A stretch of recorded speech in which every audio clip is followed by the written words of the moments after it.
Hey guys, welcome back in new video. Guys आज के इस वीडियो में हम देखने वाले हैं जो कि हमारी पीओसी सेकंड चल रही थी बी फार्म सेकंड सेमेस्टर में। तो हमने कवर कर लिया था जो रिएक्शन ऑफ बेंजीन थी, उसमें नाइट्रेशन, सल्फोनेशन एंड हेलोजनेशन, तो ये हमने देख ली थी। आज बात करते हैं फ्राइडल क्राफ्ट एल्काइलेशन, उसकी रिएक्टिविटी, लिमिटेशन क्या है, एंड फ्राइडल क्राफ्ट एसाइलेशन क्या है, तो इसको हम देखने वाले हैं। तो उससे पहले देखिए, आपने पता ही होगा, जैसे कि अगर आप शुरू से हमारे साथ पढ़ रहे हैं कि हम जो है 3 साल के प्रीवियस क्वेश्चन पेपर को सॉल्व कर रहे हैं। तो बात करते हैं कैसे यहाँ से क्वेश्चन बनता है। देखिए, एक जो है ये लॉन्ग में आया था 10 मार्क्स में, जो कि है explain aromatic electrophilic substitution reaction in benzene with respect to halogenation with mechanism. तो इसमें जो है केवल जो हमारी हेलोजनेशन है उसका मैकेनिज्म पूछा है, जो हमारे हेलोजनेशन है, बाकी सब के बारे में थोड़ा थोड़ा उसमें बताना होगा। तो ये 10 मार्क्स में है, देख लेना, काफ़ी इंपॉर्टेंट हो जाता है। ठीक है। इसके अलावा दूसरा जो है किस तरीके से आया था, जैसे कि यहाँ पे है what is Friedl Crafts acylation explain with suitable example. तो इस तरीके से ऐसे क्वेश्चन बनते हैं, तो ये भी इम्पोर्टेंट हो जाता है। बाकी जो है इससे पहले जो वीडियोस हमने अपलोड किए हैं उनमें कई सारे इम्पोर्टेंट थे, तो उनको आप ज़रूर से देख लेना। बाकी इससे पहले की जो वीडियो थी, यानी कि नाइट्रेशन, सल्फोनेशन और हेलोजनेशन वाली, अगर वो ना देखी हो पहले आप उसको देख लीजिए, उसके बाद ये आपको काफ़ी बेटर अच्छी तरीके से समझ आएगी। तो करते हैं वीडियो को स्टार्ट। उससे पहले मैं आपको बता दूं कि मेरा नाम है सहरुद्दीन खान, आप देख रहे हैं अपना यूट्यूब चैनल फार्मेसी वाला।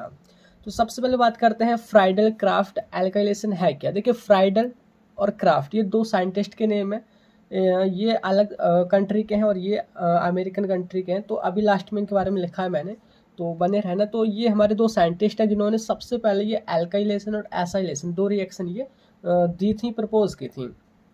तो बात करते हैं एल्काइलेशन, जैसे कि नेम मारा, यानी कि यहाँ पे जो हमारी बेंजीन है, तो बेंजीन जैसे कि इस तरीके से इसमें हर जगह हाइड्रोजन जुड़े होते थे, हर एक कार्बन से यहाँ पे हाइड्रोजन है। तो जैसे कि हमारी इलेक्ट्रोफिलिक सब्सटीट्यूशन रिएक्शन है, यानी कि हाइड्रोजन को रिप्लेस करके कोई दूसरा ग्रुप यहाँ पे आके हमारा इलेक्ट्रोफाइल आके अटैच होता है। तो यहाँ पे जो इलेक्ट्रोफाइल होगा ना वो हमारा एल्काइल होगा, जैसे कि हमारा एल्काइलेशन। एल्काइल बोले तो यानी कि आर आप बोल सकते हैं, जैसे कि CH3 है, C2H5 है, तो ये हमारे एल्काइल हैं। तो ये हाइड्रोजन को हटा के हमने ये अटैच करने होंगे, तो वही जो हमारी रिएक्शन है वो हमारी क्या कहलाएगी, फ्राइडल क्राफ्ट एल्काइलेशन कहलाएगी। तो सिंपल सा देखिए, in this reaction halogen atom hydrogen atom in benzene is replaced by alkyl group in the presence of Lewis acid like AlCl3, BF3, FeCl3। तो हमारी बेंजीन होती है और कोई भी हमारा यहाँ पे क्या होता है, एल्काइल हैलाइड होता है। जैसे कि यहाँ पे आप देखोगे मिथाइल क्लोराइड है, सबसे बेस्ट एग्जांपल यहाँ पे बेंजीन है, हमारा मिथाइल क्लोराइड है। तो CH3 जो कि हमने अटैच करना था, तो वो बेंजीन से आके अटैच हो जाता है। लेकिन यहाँ पे एक ध्यान रखना है कि यहाँ पे एनहाइड्रस AlCl3 हमारा कैटलिस्ट होता है, जो कि लुईस एसिड है। एनहाइड्रस कहने का मतलब क्या है, यानी कि यहाँ पे पानी बिल्कुल नहीं है, वाटर बिल्कुल नहीं है। तो ये AlCl3 जो है यहाँ पे एज ए कैटलिस्ट काम करता है। जैसे सिंपल सा नज़र आ रहा है कि हमारी रिएक्शन ऐसे ही हो गई है, लेकिन अगर प्रीवियस वीडियो देखिए तो आपको पता होगा कि यहाँ पे हर एक रिएक्शन में 3 स्टेप होती हैं। सबसे पहले है formation of electrophile. Formation of electrophile, electrophile क्या होता है, यानी कि इलेक्ट्रॉन का लवर, जिसको इलेक्ट्रॉन चाहिए। दूसरा है हमारा अटैक ऑफ इलेक्ट्रोफाइल, हमारा जो इलेक्ट्रोफाइल है वो अटैक करेगा, ठीक है, किस पे करेगा, वो भी बेंजीन पे, जिस पे उसने जाके बाइंड होना है या बोले तो अटैच होना है। तीसरा रिमूवल ऑफ ओल्ड इलेक्ट्रोफाइल, हमारा जो ओल्ड इलेक्ट्रोफाइल है वो यहाँ से रिमूव भी होगा। तो 3 स्टेप में ये रिएक्शन होगी। तो सिंपल सा पहले है, देखिए, फॉर्मेशन ऑफ इलेक्ट्रोफाइल। इलेक्ट्रोफाइल कैसे फॉर्म होगा, तो यहाँ पे जो हमारा जैसे एग्जांपल लिया था हमने किसका, मिथाइल क्लोराइड का। तो मिथाइल क्लोराइड जो है, जो हमारा लुईस एसिड जो कि कैटलिस्ट था उसके साथ रिएक्ट करता है। तो इसमें होगा क्या कि देखिए, जो हमारी क्लोरीन जो यहाँ पे Cl जो हमारा ग्रुप है, ये जो है अपने इलेक्ट्रॉन यहाँ से लेके इससे अलग छूटेगा।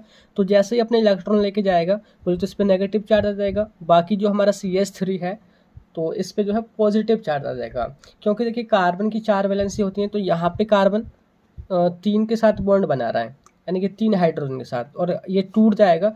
तो एक बॉन्ड नहीं बना रहा यानी कि उस पर पॉजिटिव चार्ज आ गया, तो वही तो हमारा इलेक्ट्रोफाइल जिस पे पॉजिटिव चार्ज आ जाता है। और ये जो है AlCl3 के पास जब एक और Cl आ जाएगा तो ये बन जाएगा AlCl4-।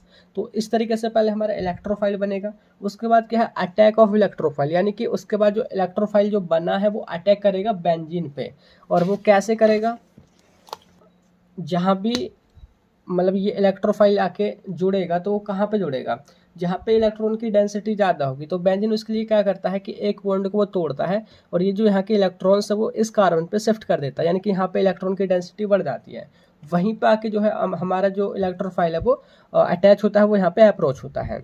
लेकिन यहाँ पे जो कार्बन है उसके ऊपर आ जाता है पॉजिटिव चार्ज, क्योंकि वहाँ पर तो इलेक्ट्रॉन की डेंसिटी कम होगी तो पॉजिटिव चार्ज आ गया। और ये जो कंपाउंड या बोले तो इंटरमीडिएट बना है वो हमारा कार्बोकैटायन होता है। और ये जो पॉजिटिव चार्ज है वो यहाँ से यहाँ, यहाँ से यहाँ, यहाँ से यहाँ वो शिफ्ट होता रहता है। बोले तो ये रेजोनेटिक स्ट्रक्चर है। तो यहाँ पे वही हमने गोल में बीच में प्लस करके ऐसे डॉट डॉट डॉट से ये दिखा रखा है। तो यहाँ पे हमारा ये इंटरमीडिएट बना, बोले तो कार्बोकैटायन बना। उसके बाद में क्या है, रिमूवल ऑफ ओल्ड इलेक्ट्रोफाइल।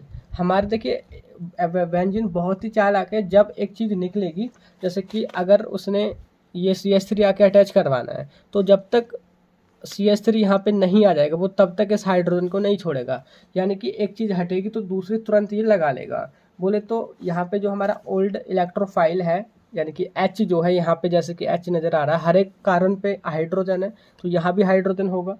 तो वही जो हमारा हाइड्रोजन है वो हमने रिमूव करना है। तो उसको रिमूव करने के लिए कौन आएगा, जैसे कि H बोले तो प्रोटोन है तो उसके लिए आएगा एसिड, सॉरी बेस, यानी कि AlCl4-, जो कि हमारा कहाँ बना था, जब हमने इलेक्ट्रोफाइल बनाया था उसी के साथ में AlCl4- बना था। तो वो आएगा, वो सारे भी जो भी हाइड्रोजन है एक उसको अप्रोच करेगा और उसके साथ क्या बनाएगा, HCl बनाएगा। एक हाइड्रोजन यहाँ से निकला और एक Cl और निकलेगा यहाँ से, HCl। बाकी कितना बचा यहाँ पे, AlCl3।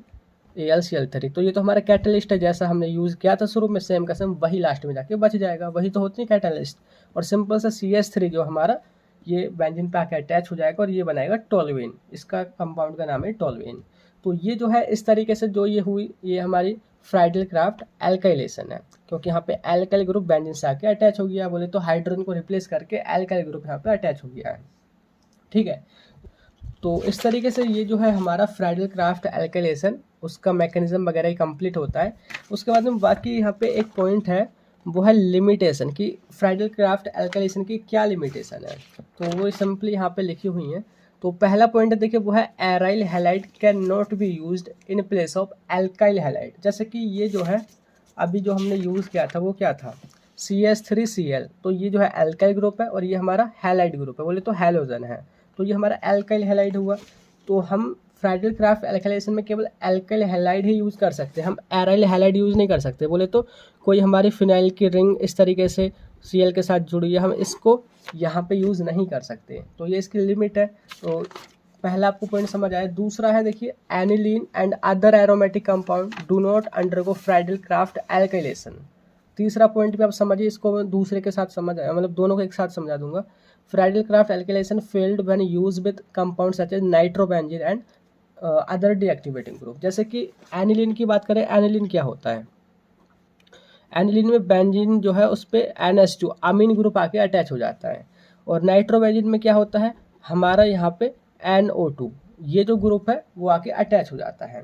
तो अब देखिए बात करते हैं कि इनमें ये मतलब क्यों नहीं होती है Friedl Crafts alkylation, Friedl Crafts alkylation क्यों नहीं होती है। तो जो NH2 और NO2 ये जो हमारे ग्रुप है वो डीएक्टिवेटिंग ग्रुप है, डीएक्टिवेटिंग ग्रुप, यानी कि ये जो है यहाँ से उल्टे इलेक्ट्रॉन को खींचते हैं। अब देखिए हमें क्या पता, अभी हमने देखा था कि इलेक्ट्रोफिलिक सब्स्टिट्यूशन रिएक्शन हो रही है, बोले तो यहाँ पे इलेक्ट्रोफाइल आके अटैच होने वाला है।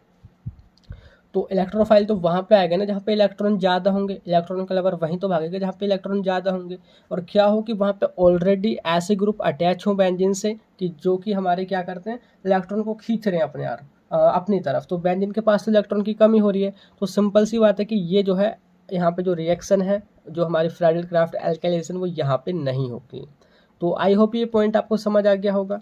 ठीक है, नेक्स्ट जो हमारा पॉइंट है वो हमारा in Friedel Crafts alkylation rearrangement of carbocation occurs, so one only certain alkyl benzene can be made due to tendency of cation to rearrange। तो इसमें एक और पॉइंट ये है कि इसमें जो कंपाउंड हमारा बनता है तो उसमें बीच में आपने देखा होगा कार्बोकैटायन यहाँ पे बनता है तो इसमें रीअरेंजमेंट होता है, तो ये भी इसकी एक लिमिट है, इससे केवल एक ही कोई हमारा एल्काइल बेंजीन वगैरह बन पाता है। और लास्ट में जो काफ़ी इंपॉर्टेंट पॉइंट ये है, देखिए other problem is that the product in Friedel Crafts alkylation यानी कि alkyl benzene is more reactive than starting material. Suppose जैसे कि हमारा स्टार्टिंग मटेरियल क्या था, यहाँ पे बेंजीन था और मिथाइल क्लोराइड था जो ये रिएक्ट कर रहे थे, यानी कि बेंजीन हमारा स्टार्टिंग मटेरियल है। तो यहाँ पे एंड प्रोडक्ट बन रहा हमारा टोलुइन, तो टोलुइन जो है वो बेंजीन से मोर रिएक्टिव है, यानी कि वो जो है यहाँ पे और ज़्यादा सब्स्टिट्यूशन करा सकता है। तो ये जो है इसकी लिमिट है, लेकिन ये जो प्रॉब्लम है इसको हम ओवरकम कर सकते हैं। कैसे कर सकते हैं? This problem can be overcome by using starting material benzene in excess amount. Benzene को हम एक्सेस अमाउंट में यूज़ करके या ले करके हम इस प्रॉब्लम को सॉल्व कर सकते हैं। तो ये जो ना कुछ लिमिट्स हैं फ्राइडल क्राफ्ट एल्काइलेशन की। आई होप ये कॉन्सेप्ट अभी तक आपको समझ आ गया होगा। नेक्स्ट जो है देखिए वो है हमारा फ्राइडल क्राफ्ट एसाइलेशन। तो ये भी बहुत आसान है, उन्हीं दो साइंटिस्टों ने दिया था, ये भी फ्राइडल क्राफ्ट नहीं। तो देखिए पहले मैं आपको इनके बारे में बता दूं कि this reaction were developed in 1877 by French chemist Charles Friedl and American chemist James craft. तो इन दोनों ने ये जो है रिएक्शन दी थी, तो उन्हीं के नेम पे, जैसे कि फ्रेंच केमिस्ट थे हमारे चार्ल्स फ्राइडल, तो फ्राइडल नेम आ गया, और अमेरिकन जो थे वो है हमारे जेम्स क्राफ्ट, तो क्राफ्ट ले लिए। तो दोनों के नेम कंबाइन करके और जो रिएक्शन उसमें हो रही है, जैसे कि यहाँ पे हो रही है एसाइलेशन, यानी कि नेम में आ रहा है कि यहाँ पे एसाइल ग्रुप आके जुड़ेगा। एसाइल ग्रुप क्या होता है? ये जो है देखिए हमारा एसाइल ग्रुप है, एक तरफ एल्काइल ग्रुप होगा, एक तरफ हैलोजन बोले तो क्लोरीन फ्लोरीन ब्रोमीन वो ऐड होगी, बीच में ये कीटोन वाला ग्रुप है, ठीक है, CO सीडल बॉन्ड O। तो इन this reaction hydrogen atom is in benzene is replaced bye acyl group in the presence of Lewis acid, जैसे कि AlCl3 एनहाइड्रस। तो इसमें जो है बेंजीन में जो हाइड्रोजन है उसको रिप्लेस करके हमारा ये जो है एसाइल, ये जो हम ग्रुप है हमारा वो आके अटैच हो जाएगा। ये हमारी क्या कहलाएगी? Friedel Crafts acylation. लेकिन किसकी प्रेजेंस में? वही हमारा लुइस एसिड AlCl3 की प्रेजेंस में, ठीक है। बात करते हैं मैकेनिज्म, वही 3 ही स्टेप होंगी जैसे कि शुरू से अभी तक हम पढ़ते आ रहे हैं। तो पहली जो स्टेप है वो है फॉर्मेशन ऑफ इलेक्ट्रोफाइल। जैसे कि अगर आपने पहली अगर रिएक्शन समझ ली ना, जैसे कि नाइट्रेशन स्टार्टिंग जो थी, सल्फोनेशन वगैरह, तो सारी की सारी आपको वहीं से क्लियर हो जाएंगी। तो पहला इसमें पॉइंट है वो है हमारा फॉर्मेशन ऑफ इलेक्ट्रोफाइल। इलेक्ट्रोफाइल कैसे बनेगा? जैसे कि हम बात कर रहे हैं, एग्जाम्पल हमने लिया है एसिटिल क्लोराइड का, यहाँ पे CH3 है, COCl है, तो ये हमारा एसिटिल क्लोराइड है। तो यहाँ पे हमने कार्बोकैटायन बनाना है, और सॉरी मतलब इलेक्ट्रोफाइल बनाना है। तो ये एसिटिल क्लोराइड जो है हमारा AlCl3 जो कि हमारा लुइस एसिड है, लुइस एसिड, तो इसके साथ रिएक्ट करता है। और ये जो हमारा Cl है यहाँ पे क्या करेगा? अपने ये इलेक्ट्रॉन लेके या बोले तो बॉन्ड तोड़ करके इसके पास आएगा और इनके ऊपर आ जाएगा फिर पूरे के ऊपर पॉजिटिव चार्ज, तो ये हमारा इलेक्ट्रोफाइल बन जाएगा। बाकी इसके ऊपर AlCl3 के पास एक और Cl आ रहा है, तो AlCl4 माइनस यहाँ पे ये हो जाएगा। तो अब सिंपली जो इलेक्ट्रोफाइल है वो अटैक करेगा बेंजीन पे। बेंजीन पे सेम वही इसका मैकेनिज्म है कि बेंजीन ने अगर इस ग्रुप को अपने आप से अटैच करना है तो अपना जो है एक बॉन्ड तोड़ना पड़ेगा और इसके जो इलेक्ट्रॉन्स है वो इस कार्बन पे शिफ्ट करने होंगे। तो वही जब इलेक्ट्रॉन की डेंसिटी बढ़ेगी तो जो हमारा बेंजीन है उसका ये वाला कार्बन, ये जो हमारा इलेक्ट्रोफाइल है उसको अप्रोच करेगा, तो इलेक्ट्रोफाइल यहाँ पे आके अटैच हो जाएगा। लेकिन ये जो कार्बन है जहाँ पे बॉन्ड टूटा है उसके पास तो इलेक्ट्रॉन की कमी होगी, क्योंकि उसके इलेक्ट्रॉन तो इस कार्बन पे पहुँच गए सारे, तो उससे पॉजिटिव चार्ज आ जाएगा और यही पॉजिटिव चार्ज आगे ऐसे ट्रांसफ़र होता रहता है, बोले तो इसकी रेजोनेटिंग स्ट्रक्चर बनती है, वही हमने बीच में डैश करके दिखा रखा है। तो ये हमारा कार्बोकैटायन बना। लास्ट में क्या है? ओल्ड इलेक्ट्रोफाइल, यानी कि यहाँ पे जो है हाइड्रोजन भी है हमारा, ठीक है, हर एक कार्बन के पास हाइड्रोजन होता है, तो उस हाइड्रोजन को हमने हटाना है, तभी तो उसको रिप्लेस करके अच्छी तरीके से जुड़ पाएगा। तो सिंपल सा क्या है? At last old electrophile hydrogen atom, यानी कि hydrogen atom remove from carbocation. तो सिंपल सा जो हमने यहाँ पे क्या इलेक्ट्रोफाइल बनाया था, इसके साथ हमारा AlCl4 माइनस बना था, तो यही जो है यानी कि ये बेस है वो अप्रोच करेगा H+ आयन को, बोले तो प्रोटॉन को कौन लेगा? बेस लेगा। तो वही है देखिए ये हमारा क्या है, कार्बोकैटायन जो अभी बना था, और यहाँ पे LCl4 माइनस बेस आया, उसने H को लिया, क्या बना दिया, HCl। एक Cl यहाँ से निकला, एक H यहाँ से आया, तो HCl, बाकी यहाँ पे Cl कितने बचे, 3, तो AlCl3। ये हमारा कैटलिस्ट है, जैसा था वैसा ही लास्ट में वो निकल गया है। बाकी जो हमारा ये बेंजीन है उसके ऊपर अपना पूरा ये इस तरीके से आ गया, यहाँ पे डबल बॉन्ड भी बन गया, और COCH3 ग्रुप हमारा एसाइल ग्रुप है, और ये जो हमारा कंपाउंड बना वो है एसीटोफेनोन, बोले तो हमारा कीटोन है, CO C double bond O ketone है, ठीक है। तो इस तरीके से जो है ये इसका मैकेनिज्म है फ्राइडल क्राफ्ट एल्काइलेशन का, सॉरी एसाइलेशन का। इसके बारे में मैंने बता दिया था किसने रिएक्शन दी थी। बात करते हैं इसकी भी कुछ लिमिटेशन है। सबसे पहले those aromatic compound which are less reactive than mono halo benzene can't undergo Friedel Crafts acylation. जो कंपाउंड जैसे कि सपोज हमारा ये कोई कंपाउंड जैसे कि ये है, इसको हम बोल रहे हैं मोनो हेलो बेंजीन, यानी कि बेंजीन से कोई एक हेलोजन जुड़ा हो। अगर हमारा कंपाउंड इससे कम रिएक्टिव है तो वो जो है फ्राइडल क्राफ्ट एसाइलेशन रिएक्शन नहीं दे सकता, ये इसकी लिमिट हुई। दूसरा पॉइंट है, देखिए acylation reaction only yield ketones, तो इसके अंदर केवल कीटोन्स ही बनते हैं, जैसे कि हमने देखा यहाँ पे C double bond O CH3, ये हमारी फिनाइल या बोले तो बेंजीन रिंग है, तो यहाँ पे एसिटोफिनोन बन रहा है जो कि हमारा कीटोन है, तो इसमें जो प्रोडक्ट बनता है वो भी केवल प्रोटोन ही बनता है। एंड लास्ट में जो है यहाँ पे वो हमारा aryl amine can't be used in the Friedel Crafts acylation with Lewis acid, they are highly unreactive. तो जैसे कि यहाँ पे हम क्या ले रहे हैं, एसिटाइल क्लोराइड ले रहे हैं, तो इसकी जगह ना हम एराइल अमीन नहीं ले सकते, क्योंकि वो जो है बहुत ही कम रिएक्टिव होता है, या बोले तो अनरिएक्टिव होता है। तो ये जो है किसकी लिमिटेशन है, फ्राइडल क्राफ्ट एसाइलेशन की। तो ये जो हमारा टॉपिक है यहाँ पे पूरा कंप्लीट होता है कि रिएक्शन क्या है बेंजीन की, यानी कि nitration, sulphonation, halogenation, Friedl Crafts alkylation, उनकी लिमिटेशन एंड उनकी फ्राइडल क्राफ्ट एसाइलेशन। तो आई होप ये सारा कुछ आपको समझ आ गया होगा, यही बताना था वीडियो में। तो फिर मिलते हैं जल्दी ही, नेक्स्ट जो पार्ट है ये पूरा हम कवर करेंगे यहाँ तक। तो तब तक के लिए bye bye, thank you, have a nice day.